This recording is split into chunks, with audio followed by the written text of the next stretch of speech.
पूर्णमदः पूर्णमिदं पूर्णात् पूर्णमुदच्यते पूर्णस्य पूर्णमादाय पूर्णमेवावशिष्यते।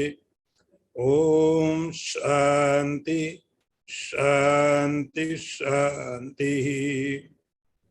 शंकरं शंकराचार्यं केशवं वादरायणं सूत्रभाष्यकृतौ वन्दे भगवन्तौ पुनः पुनः।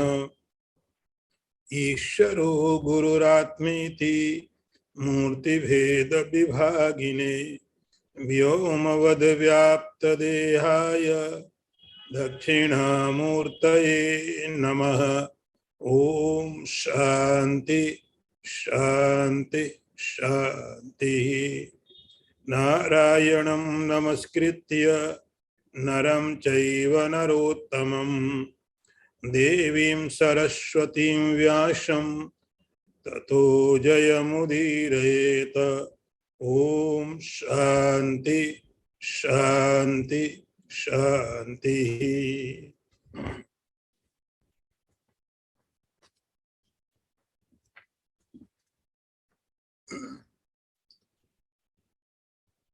सूत्र नंबर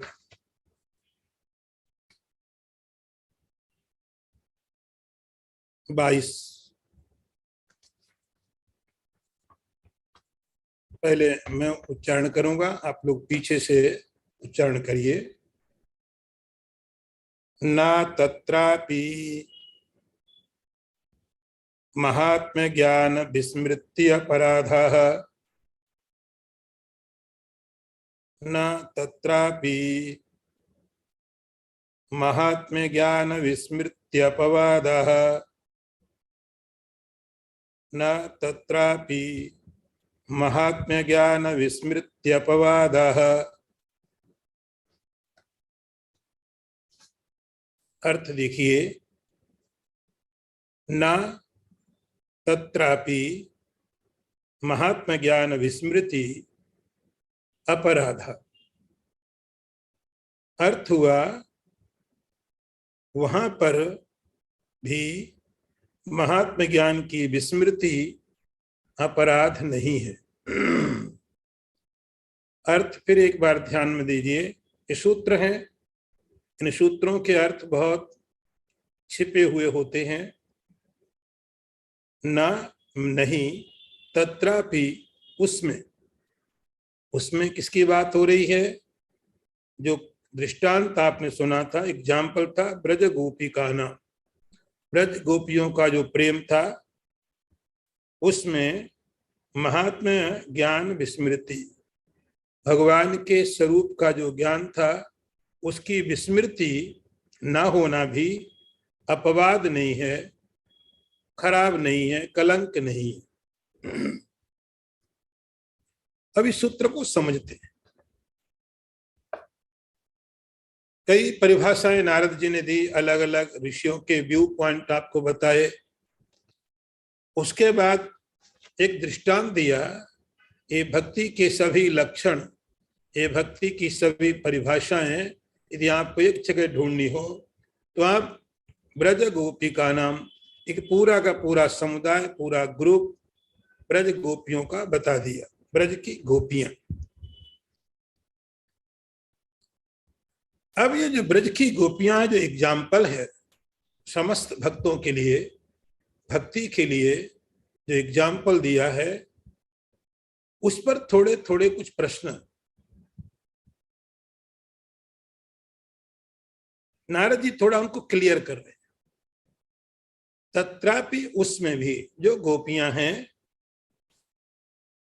उन गोपियों में बहुत सी ऐसी गोपियां हैं जिनको परमात्मा की स्वरूप की विस्मृति है। गोपियों का प्रेम भक्ति क्यों है? गोपियों का प्रेम भक्ति इसलिए है कि वो परमात्मा से प्रेम करती है। गोपियों का प्रेम इसलिए भक्ति है कि उनका प्रेम परमात्मा के साथ है। यदि वो प्रेम परमात्मा के साथ नहीं होता है तो भक्ति नहीं होता है। और परमात्मा के साथ प्रेम हो, इसके लिए परमात्मा का स्वरूप मालूम होना चाहिए कि ये परमात्मा है। परमात्मा का स्वरूप मालूम हो, ये ईश्वर है, उसके बाद आप उससे प्रेम करते हैं, तब वो भक्ति।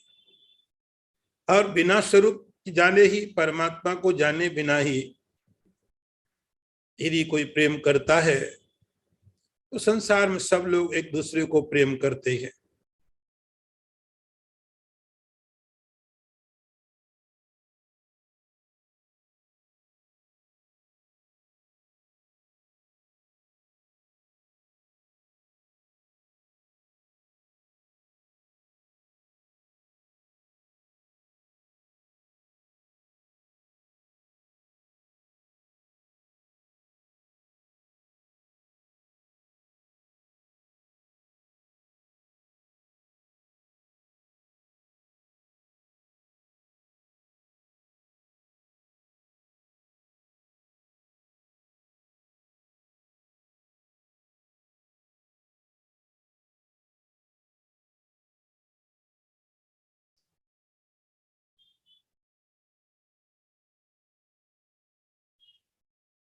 परमात्मा को परमात्मा समझे बिना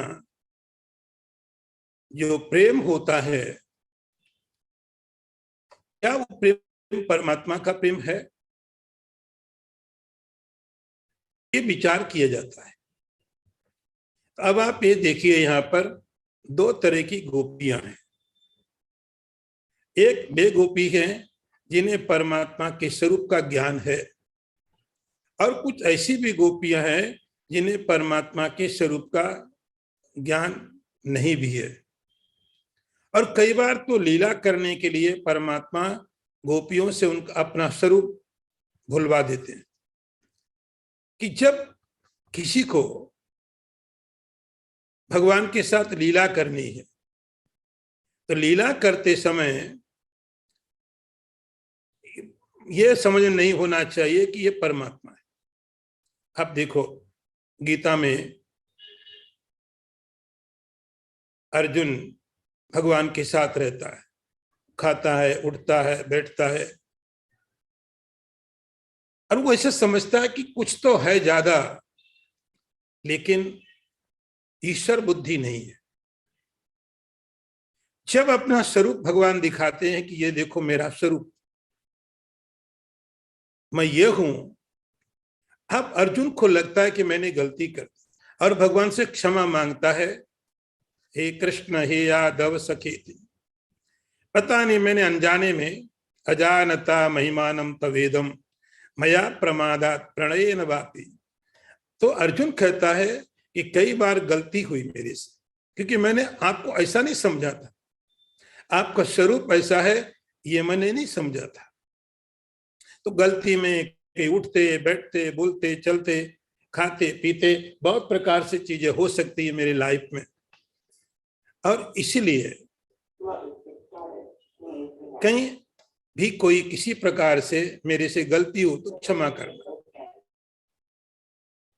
तो जब अर्जुन ने भगवान के स्वरूप को जान लिया, तो भगवान के स्वरूप को जानने के बाद अर्जुन अब भगवान के साथ वैसा व्यवहार नहीं कर सकता जैसा भगवान के साथ पहले व्यवहार कर रहा था।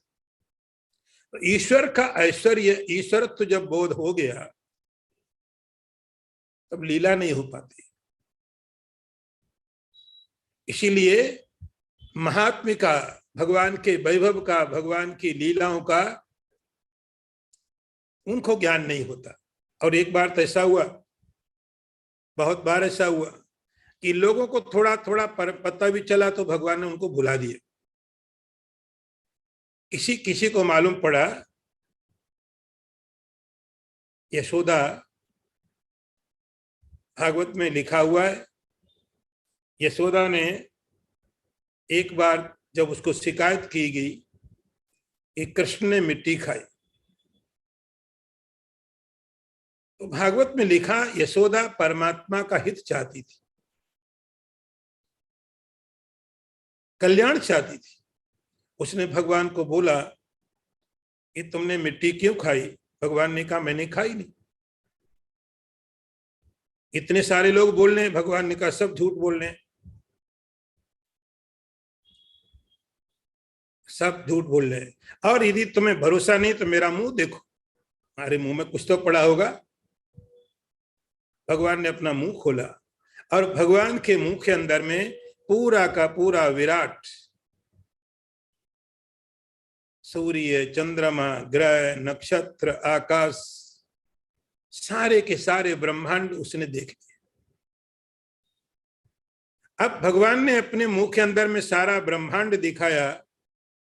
वो बेचारी सोचने लगी ये है क्या? कोई माया है, कोई जादू है, इसके मुंह के अंदर में क्यों दिख रहा है? और भगवान ने उसको अपना स्वरूप दिखाया, विराट। उसको यह समझ में आ गया ये विराट, ये परमात्मा है। अब परमात्मा है तब यशोदा मां नहीं रह सकती, परमात्मा की थोड़ी मां होगी। आगे लीलाएं खत्म हो जाएंगी। तो भागवत में लिखा सद्यो नष्ट स्मृति, भगवान ने तुरंत उसकी वो जो स्मृति थी, वो जो ज्ञान था, उसको नष्ट कर दिया।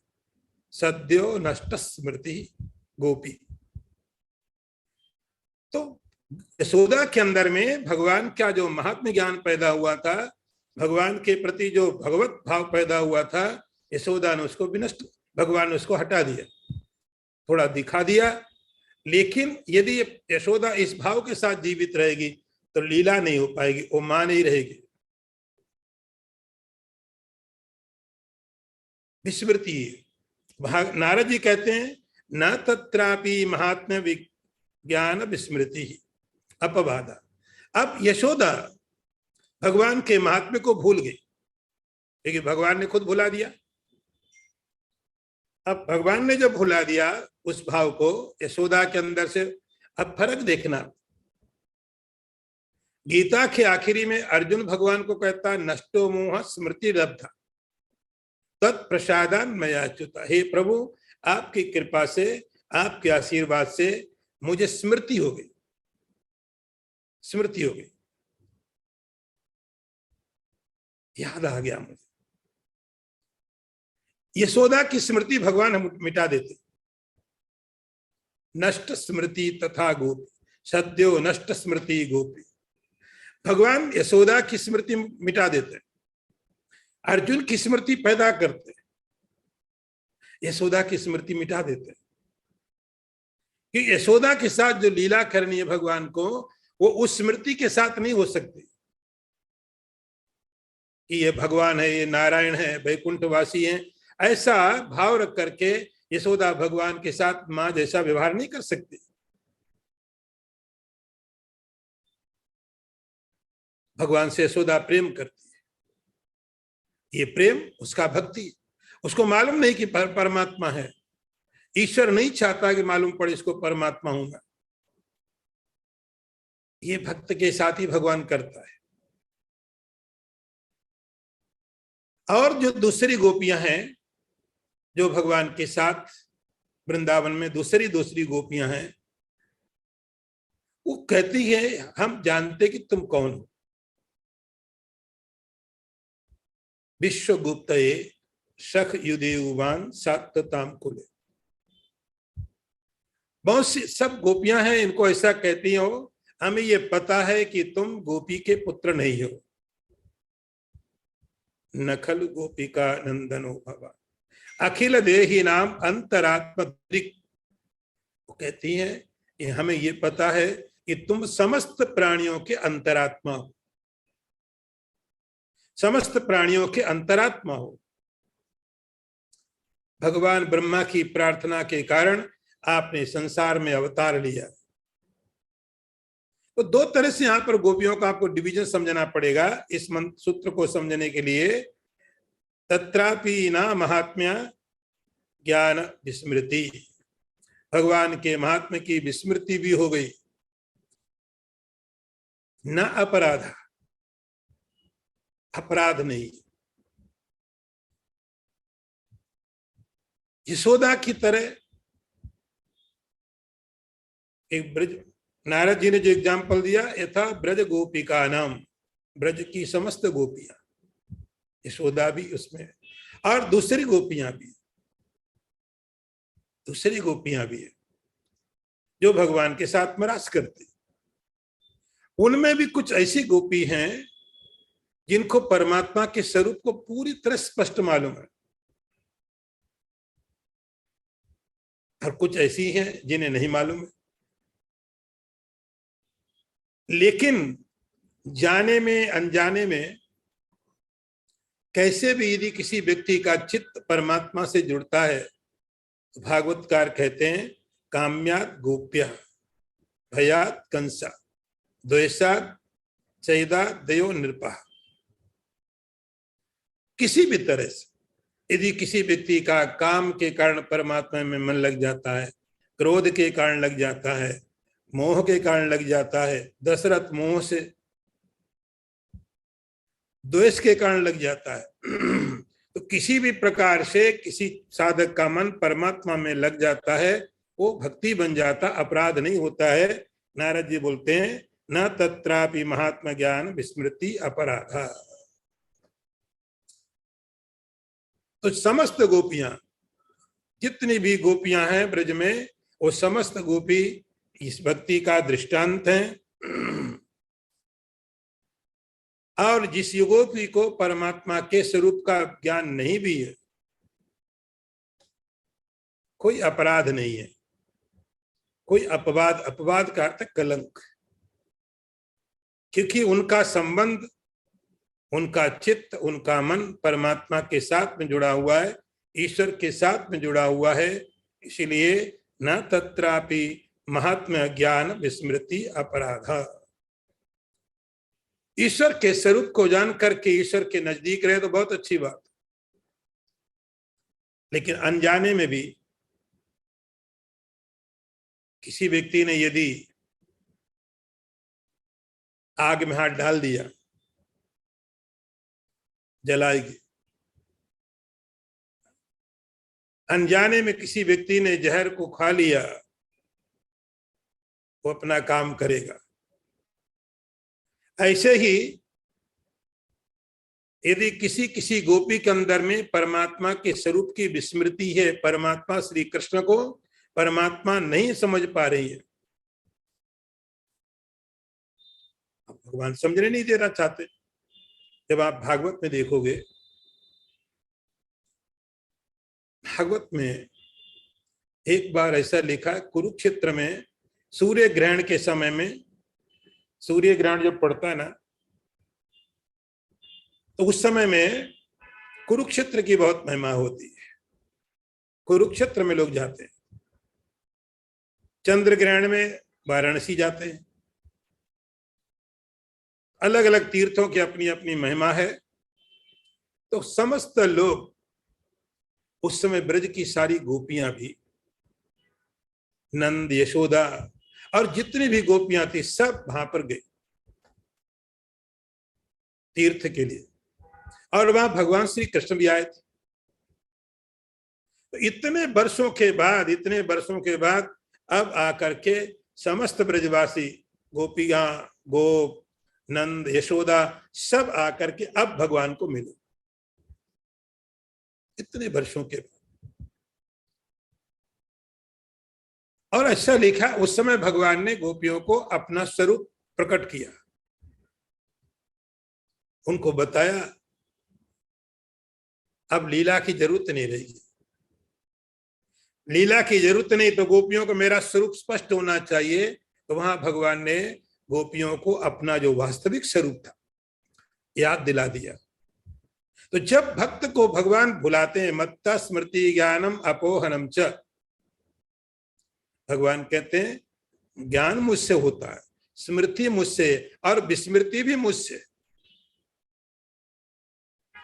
विस्मृति का मैं भी कारण हूं। तो जब कोई भक्त भगवान के स्वरूप को भूलता है, बड़ा अद्भुत यहाँ पर आपको सूत्र समझने को मिल रहा है।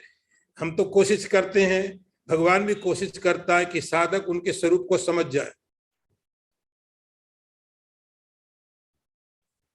सब लोग कोशिश करते हैं कि साधक सीकर ईश्वर के स्वरूप को जान जाए, भूले नहीं, हमेशा याद रखे।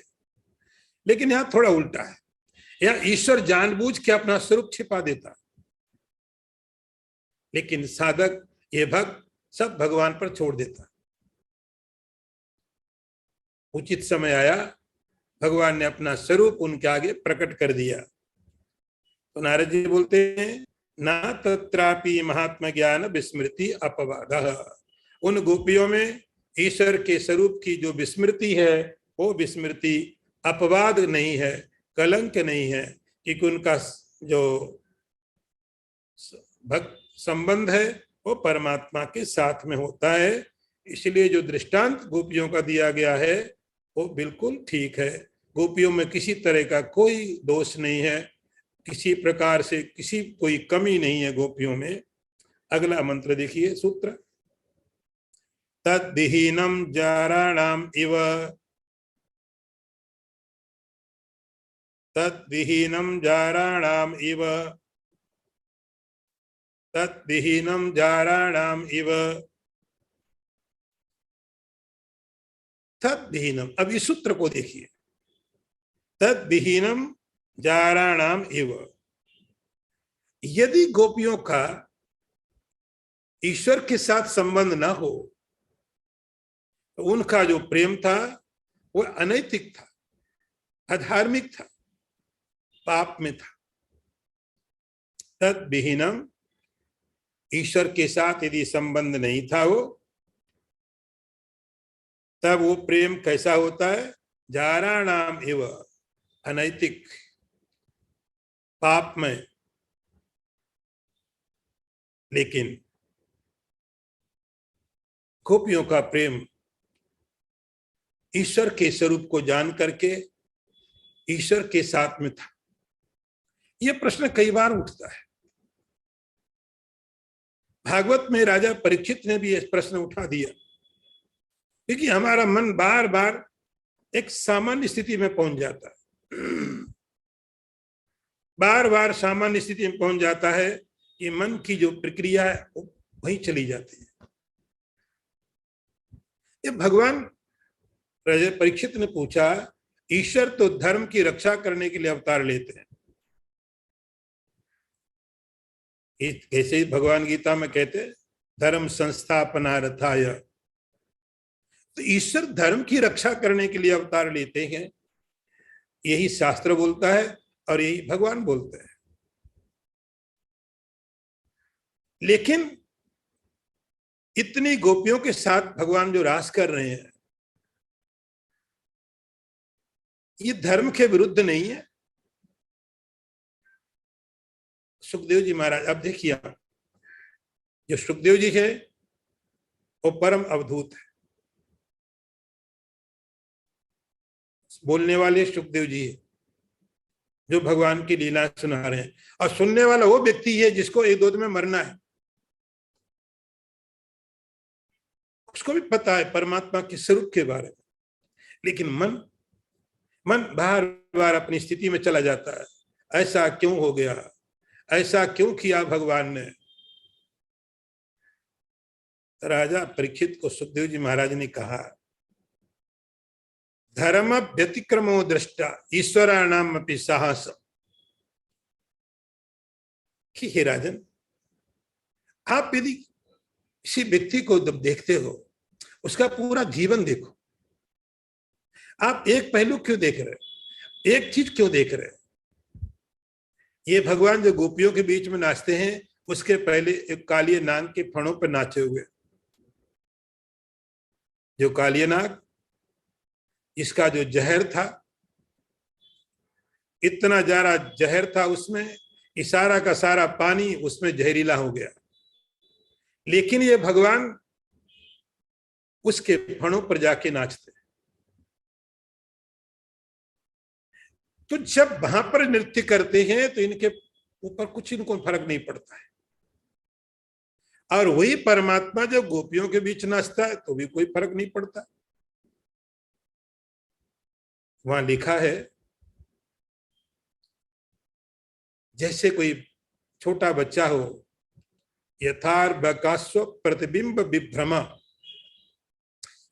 जैसे कल ही मैं पता नहीं कहां देख रहा था एक से, कि एक जंगल में एक मिरर रखा हुआ बड़ा सा, उसके आगे गोरिल्ला आ गया, चिंपांजी, वो आ गया, उसके साथ उसका छोटा बच्चा भी आ गया, दो आ गए, सामने एक मिरर रखा हुआ है। अब मिरर के अंदर भी दो दिखने लग गए। अब आप तो समझदार हो, आपको तो भेद पता है, मिरर क्या है, रिफ्लेक्शन क्या है, ओरिजिनल क्या है, लेकिन वो बेचारे चिंपांजी को पता नहीं। बड़ी लीलाएं की वहां उसने, जैसा करे वैसा रिफ्लेक्ट हो रहा है, जैसा कर रहा है वैसा हो रहा है। बड़ा अच्छा, कहीं किसी ने ऐसा दिखाया मुझे, उसको खूब एंजॉय किया, जैसा करता है वैसा रिफ्लेक्शन हो रहा है। लेकिन उसे ये पता नहीं था कि यहां पर मिरर है। यथार्भकास्व प्रतिबिंब विभ्रमा। सुखदेव जी महाराज कहते हैं, जैसे कोई छोटा बच्चा हो, अभी जिसको समझ नहीं है, जिसको मिरर नहीं मालूम है, और चारों तरफ शीशे लगे हैं, उन शीशों में अपना रिफ्लेक्शन देखता है, अपना प्रतिबिंब देखता है, और उनके साथ में हंसता है, खेलता है, छूता है, अपना ही प्रतिबिंब।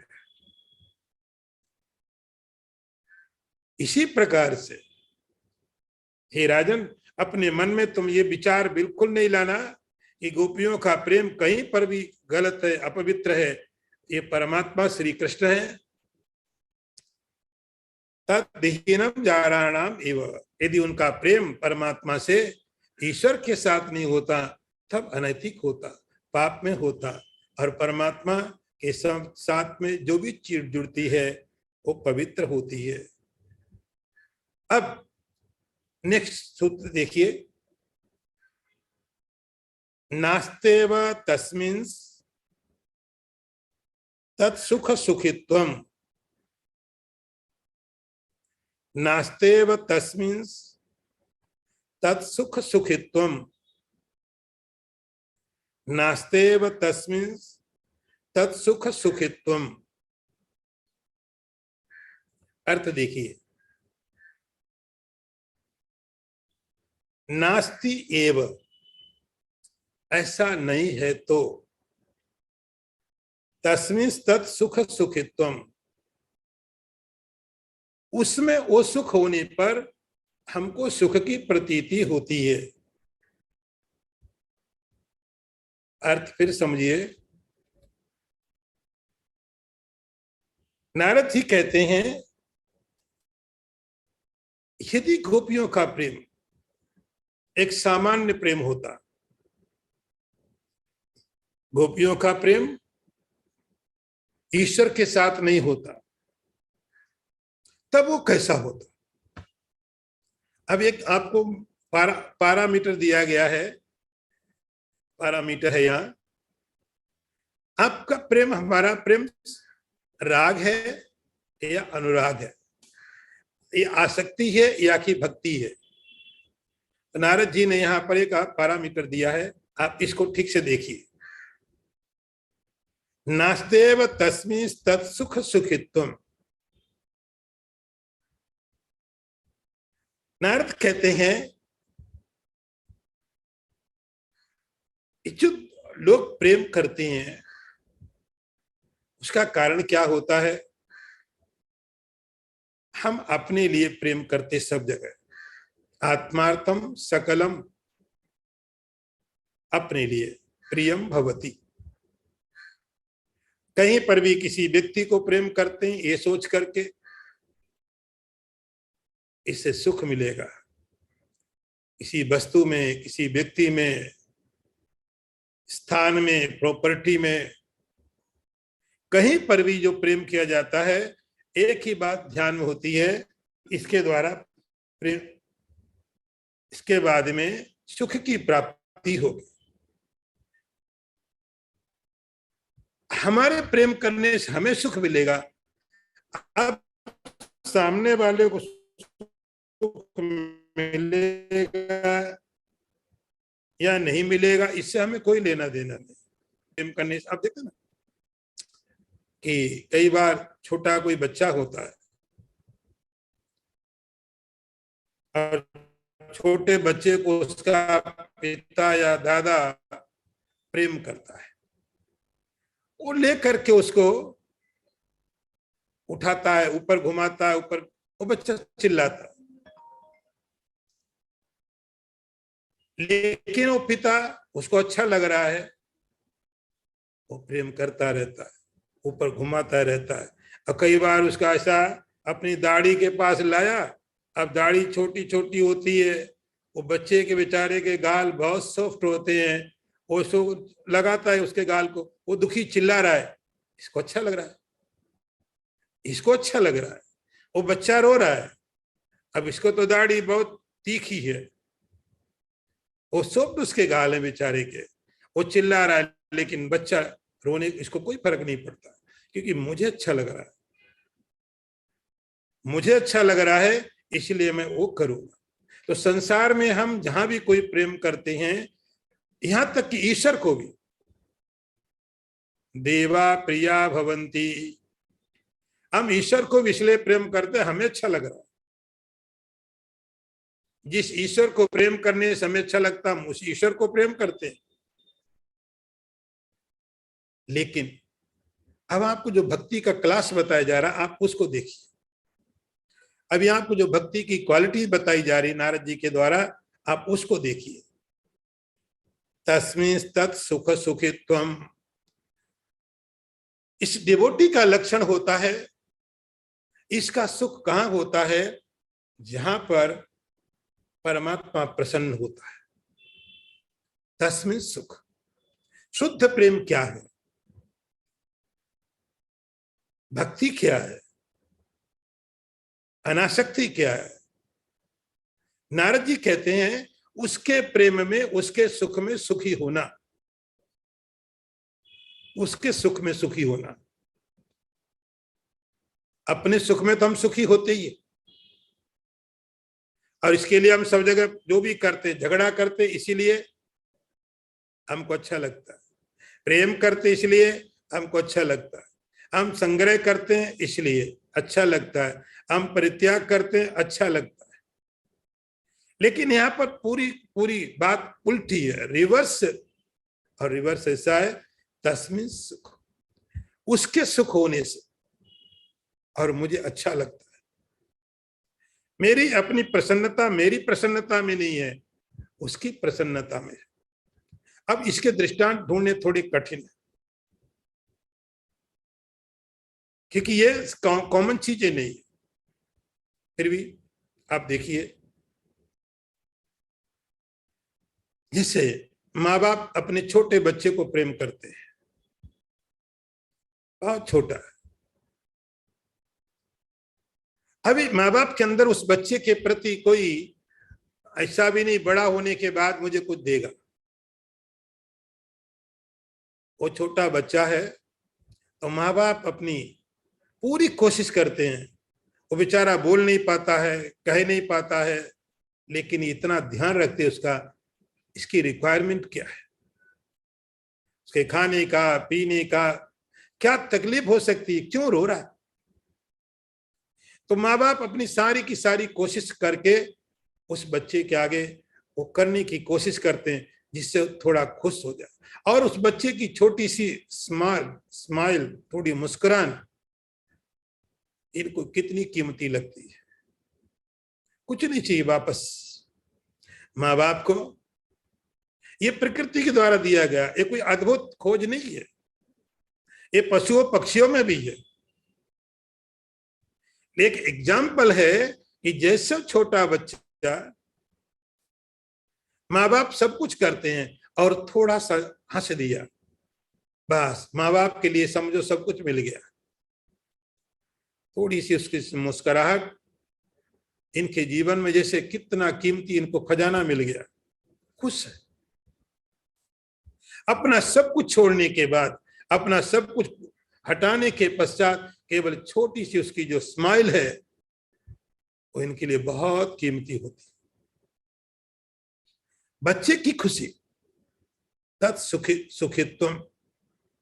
बच्चे की प्रसन्नता इनके जीवन में प्रसन्नता भर देती है, बड़े खुश हो जाते हैं। प्रसन्न कौन हुआ? बच्चा। लेकिन ये प्रसन्न हो गए इसलिए कि मेरा बच्चा खुश हो रहा है। इसलिए माता पिता का जो प्रेम होता है, बड़ा होने के बाद वो बच्चा अलग तरीके का होगा, उस समय माँ बाप अलग तरह से रिएक्शन करेंगे। लेकिन जो बहुत अभी अबोध है, छोटा है, उसकी एक मुस्कुराहट इनके लिए बहुत मूल्यवान हो जाती है। ये संसार का प्रेम। अब थोड़ा इसको और ऊपर देखिए। इसी प्रकार जो दूसरा नंबर होता है गुरु का, मास्टर। उसके लिए उसके जो साधक है, उनकी प्रसन्नता भी उसको ऐसी लगती है कि अध्यात्म में जब कोई साधक उन्नति करता है, उसके जीवन में सुख आता है, शांति आती है, परमात्मा की तरफ बढ़ता है, बस वो जो क्षण होते हैं वो उस गुरु के लिए बहुत आनंदित करने वाले होते हैं, बहुत सुख देने वाले होते हैं। रिटर्न कुछ नहीं चाहिए, वो सारी कोशिश करेगा। माँ बाप अपने बच्चे के लिए कोशिश करते हैं, जो भी संपत्ति है, कुछ भी है, सब देने को तैयार है, किसी तरह उनके बच्चे के अंदर एक स्माइल आए, एक मुस्कान आए, और वो काफी। अध्यात्म में जब जाते हैं, यही चीज गुरु के साथ घटती है। जब कोई साधक अध्यात्म जीवन में जाता है और मुस्कुराता है, आध्यात्मिक ऊंचाइयां छूता है, ईश्वर की तरफ बढ़ता है, उसका जो आनंद है, उसकी जो खुशी है, उस गुरु को आनंदित कर देती है।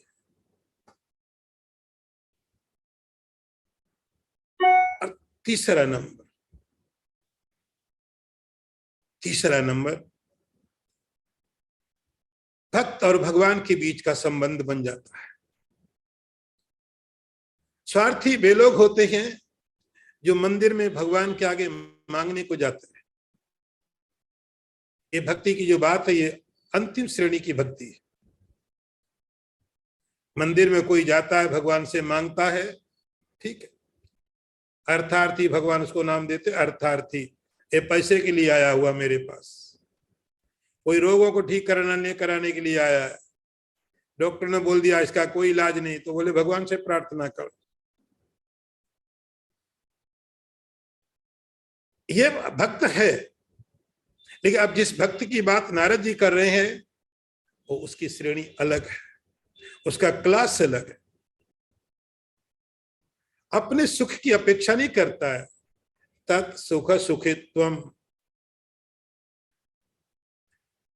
अब आप सोचो, यदि परमात्मा को सुख की क्या अपेक्षा है? परमात्मा तो सच्चिदानंद है, उसके अंदर दुख है ही नहीं।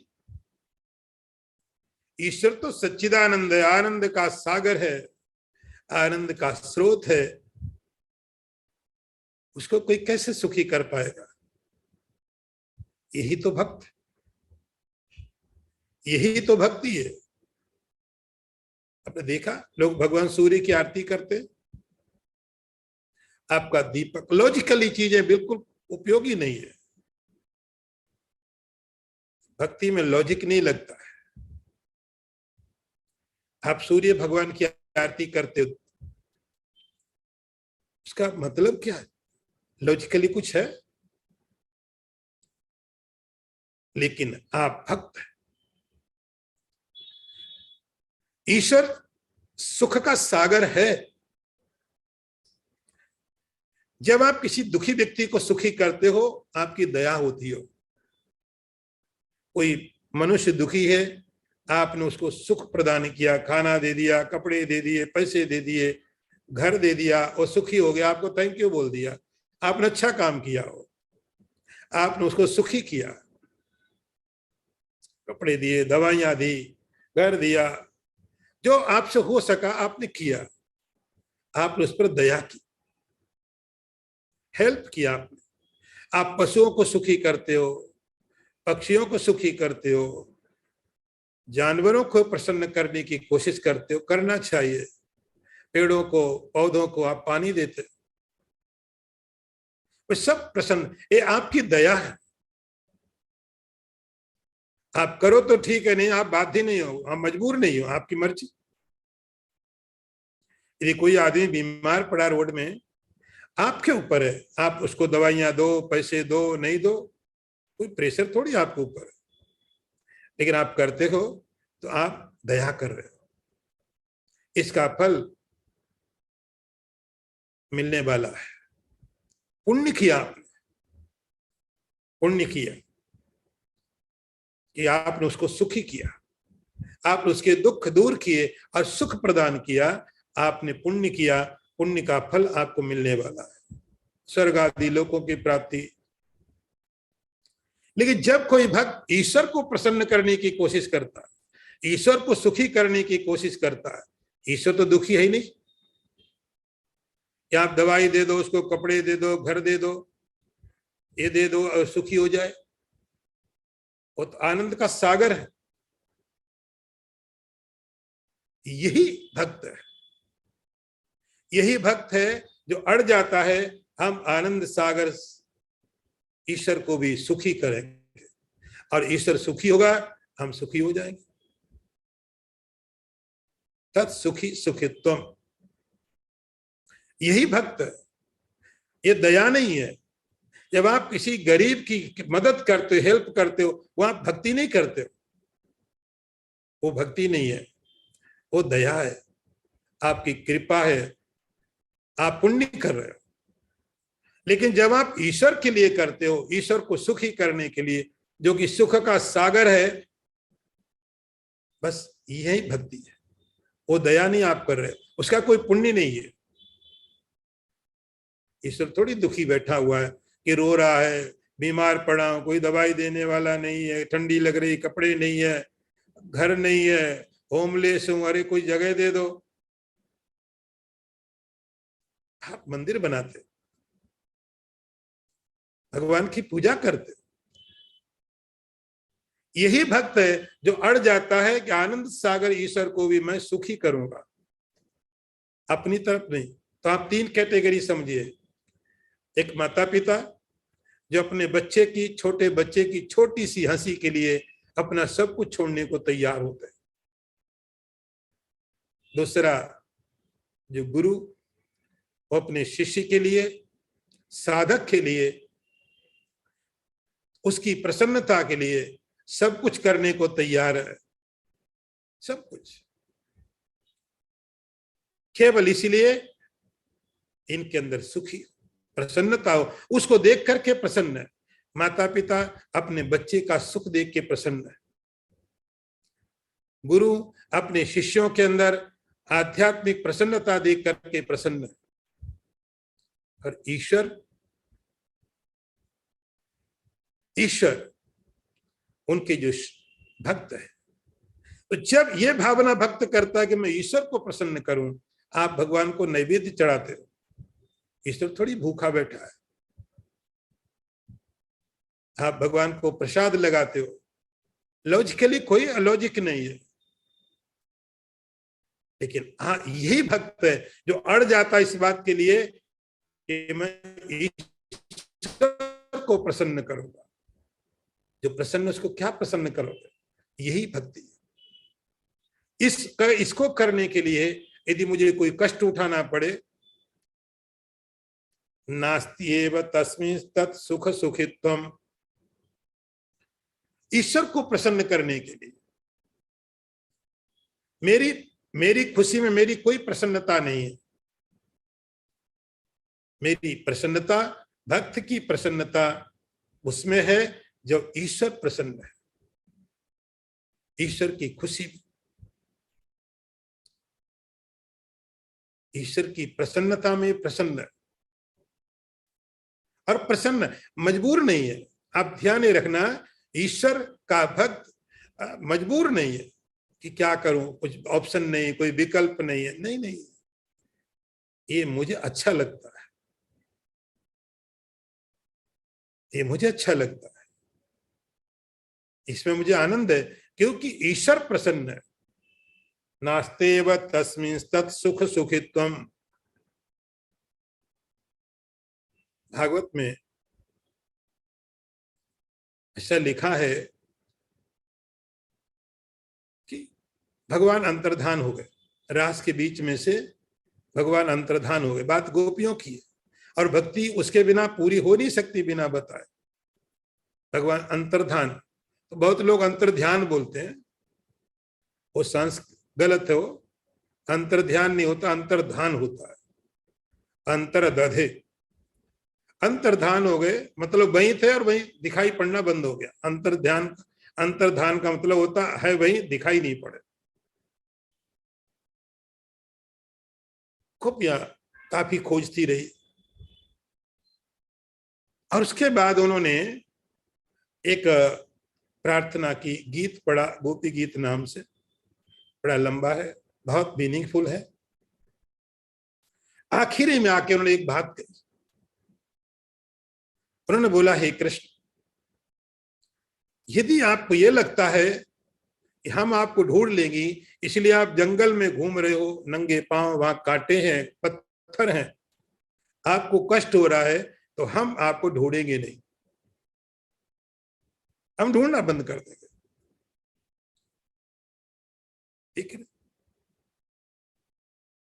यदि हमारे ढूंढने से आपको परेशानी उठानी पड़ रही है, आप हमसे छिपने के लिए जंगल में घूम रहे हो, वहां पत्थर हैं, कांटे हैं, और जो तुम्हारे पांव को दर्द दे रहे होंगे, तो तुम घूमो मत, हम तुम्हें ढूंढेंगे ही नहीं।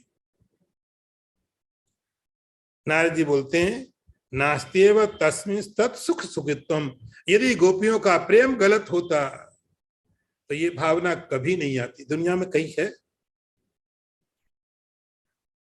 दुनिया में लोग शादी करते हैं इसलिए सुख मिलेगा, डाइवोर्स लेते हैं इसलिए उनको लगता है फिर सुख मिलेगा, फिर शादी करते हैं दूसरी बार, लगता है फिर मिलेगा, फिर डाइवोर्स करते। क्या हो रहा है? तत्सुख सुखित्व, यह नारद जी बोलते हैं। इसलिए यथा ब्रज गोपी का नाम जो दृष्टांत है, वो भक्ति के लिए बिल्कुल ठीक दृष्टांत है। अगला सूत्र भी देखिए, सातु कर्म योग, सातु कर्म ज्ञान योगेभ्योपि अधिकतरः, सातु कर्म ज्ञान योगेभ्योपि अधिकतरः, सातु कर्म ज्ञान योगेभ्योपि अधिकतरः। अर्थ देखिए, सा वह भक्ति कर्म, ज्ञान और योग से भी ज्यादा श्रेष्ठ है। अर्थ बहुत सीधा है। सा माने वह भक्ति जिसकी बात अभी बताई थी, वह कर्म योग, कर्म से, ज्ञान से, योग से अधिक तरह श्रेष्ठ है। अब भक्ति की महिमा देखो।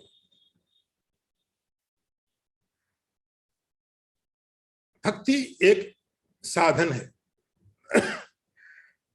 नारद जी कहते हैं ये भक्ति कर्म से, कर्म का अर्थ हुआ जितने भी एक्शन हैं, रिचुअल्स हैं, सांसारिक या वैदिक जो भी कर्म हैं, और ज्ञान, नॉलेज,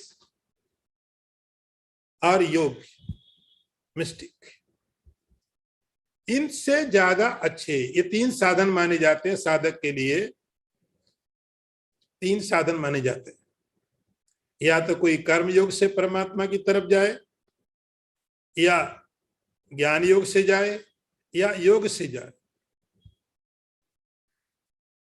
इन तीन साधनों के द्वारा परमात्मा की प्राप्ति में साधक जाते हैं।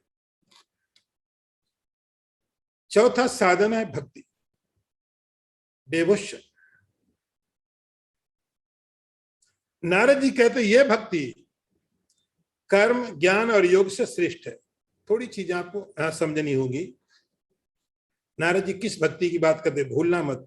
जो अभी आपने लास्ट सूत्र पढ़ा है, आप उस सूत्र को ध्यान में रखना। कई लोग बहुत फिर यहाँ पर गलती कर देते हैं। ऐसा लिखा कि भक्ति कर्म से श्रेष्ठ है, ज्ञान से, योग से, और उनकी भक्ति क्या है? उनकी भक्ति ईश्वर के लिए नहीं होती, अपने लिए होती। वे लोग कर्म भी ठीक से कर्मकांड भी नहीं करते हैं, ज्ञान योग में भी नहीं जाते हैं, योग में भी नहीं जाते हैं, बोले हम तो भक्ति कर रहे हैं। ऐसी भक्ति कर रहे हैं। मंदिर में चले गए, थोड़ा आरती पूजा कर दिया, भगवान का भोग लगा दिया। नारद जी इतनी भक्ति की बात नहीं करते कि कर्म से ज्ञान से श्रेष्ठ। नारद जी उस भक्ति की बात करते हैं जो भक्ति है तस्मिन् तत्सुख सुखित्वम, अंतिम भक्ति, जहां पर आकर के यह भक्त डेवोटी अपना सारा व्यक्तित्व, अपनी सारी पर्सनालिटी ईश्वर के साथ में मिला देता है। मेरा कोई अस्तित्व नहीं है, मेरी कोई खुशी नहीं है, मेरी कोई प्रसन्नता नहीं है, ईश्वर प्रसन्न है, बस मैं प्रसन्न। ये जो तस्मिन् तत् सुख सुखित्वम वाली जो आपने भक्ति की बात सुनी है, जहां पर मेरी अपनी व्यक्तिगत कोई प्रसन्नता नहीं है, कोई अहंकार नहीं है, कोई ईगो नहीं है, कोई पाप नहीं, कोई पुण्य नहीं है, कंप्लीटली सरेंडर, कंप्लीटली। वो जो भक्त भगवान के बीच संबंध है, वो भक्त ईश्वर में पूरी तरह से मिल गया। मेरी अपनी कोई कुछ नहीं। अब जिसकी प्रसन्नता ईश्वर के साथ जुड़ी है, उसकी प्रसन्नता समग्र के साथ, पूरी सृष्टि के साथ जुड़ी हुई है।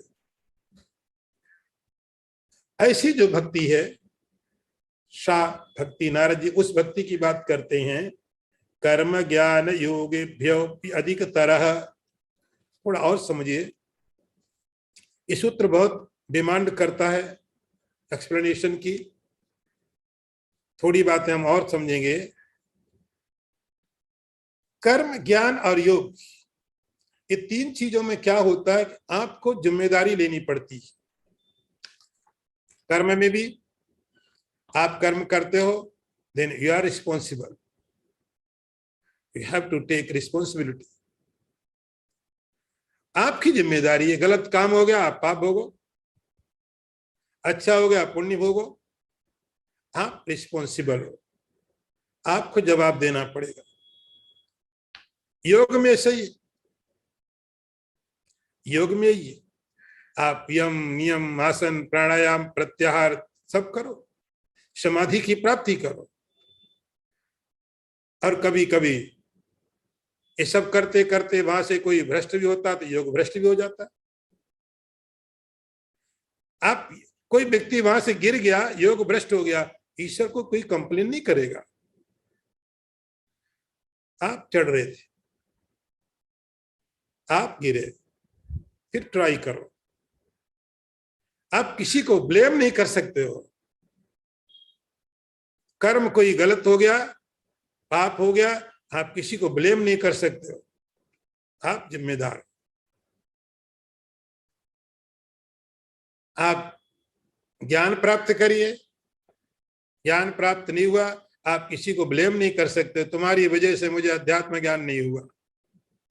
No, you are the one, आप रिस्पॉन्सिबल हो। भक्ति में क्या होता है, इस रिस्पॉन्सिबिलिटी ईश्वर ले लेता है।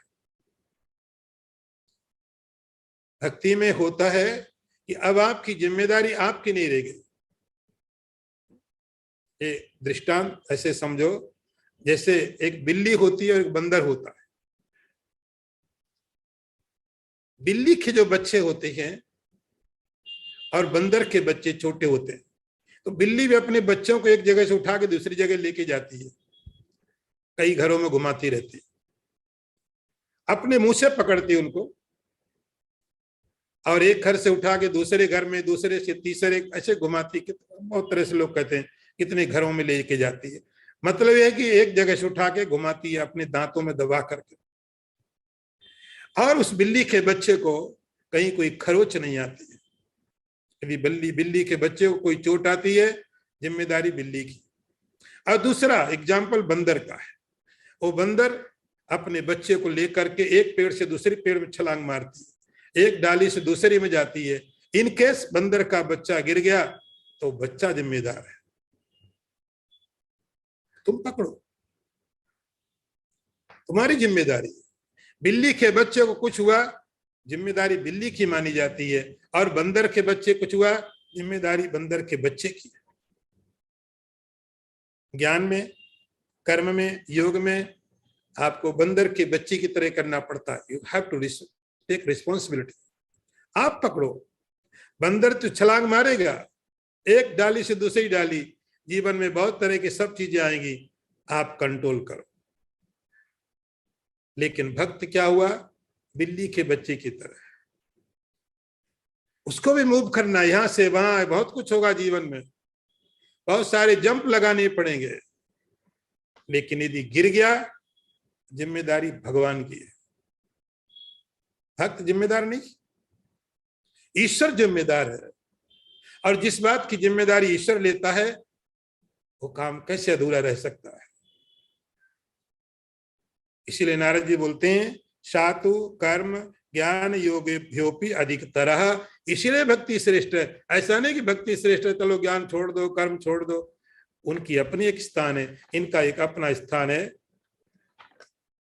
ओम पूर्णमदः पूर्णमिदं पूर्णात् पूर्णमुदच्यते पूर्णस्य पूर्णमादाय पूर्णमेवावशिष्यते। ओम शांति शांति शांति। शंकरं शंकराचार्यं केशवं वादरायणं सूत्र भाष्य कृतौ वंदे भगवन्तौ पुनः पुनः। ईश्वरो गुरुरात्मेति मूर्तिभेद विभागिने व्योमवद व्याप्त देहाय दक्षिणामूर्तये नमः। ओम शांति शांति शांति। नारायणं नमस्कृत्य नरं चैव नरोत्तमं देवीं सरस्वतीं व्यासं ततो जयमुदीरयेत। ओम शांति शांति शांति।